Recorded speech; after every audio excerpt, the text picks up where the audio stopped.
Kokontrahin daw ng grupong Bayan Muna ang apela sa korte ng mga telecommunications company para ipatigil ang utos na refund ng National Telecommunications Commission o NTC kaugnay sa umunoy sobrang singil sa text.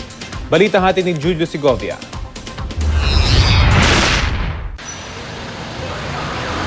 Aabot na raw sa 7 bilyong piso ang dapat i-refund ng telco sa kanilang consumers. Bunso dito ng hindi pa napapatupad na utos ng National Telecommunications Commission o NTC na ibalik ang sobrang singil sa text. Noong December 2011 pa sinabi ng NTC na tapyasan ng 20 centavos ang singil sa text sa ibang network. Dapat daw 80 centavos na lang ang kada text. Pero umapela na ang mga telco sa korte. Ipinatitigil at pinapawalang bisa ng Smart at Digital sa Court of Appeals ang utos ng NTC. Hindi raw sila sumobra ng singil, kaya wala ring basehan ng utos na refund ng komisyon. Ang Globe naman, humingi pa ng dagdag na 15 araw para iapela ang issue.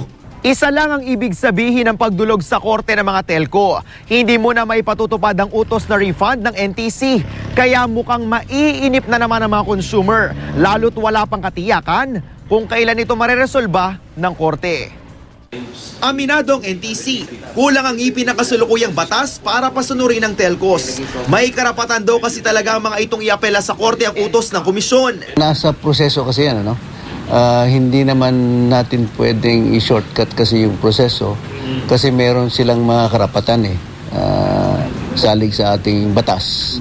Ang 7 billion pesos na kailangang isauli sa consumers, mas lalo raw lalaki habang naaantala. Bukod pa sa 200 piso kada araw na multang dapat ding bayaran ng telcos. Kada araw, 40 million text ang naipadadala sa magkakaibang network. Kung sobra ng 20 centavos ang singil kada text, papatak na 8 million pesos ang sobrang singil ng mga telco bawat araw. Ang grupong Bayan Muna, kokontrahin daw sa korte ang apela ng mga telco. Wala raw dahilan para hindi pagkaloob sa consumers ang sobrang singil. Dapat labanan ng consumers yung apela ng telcos na huwag nilang i-refund ang 7 billion pesos plus sa consumers. Julio Segovia, GMA News.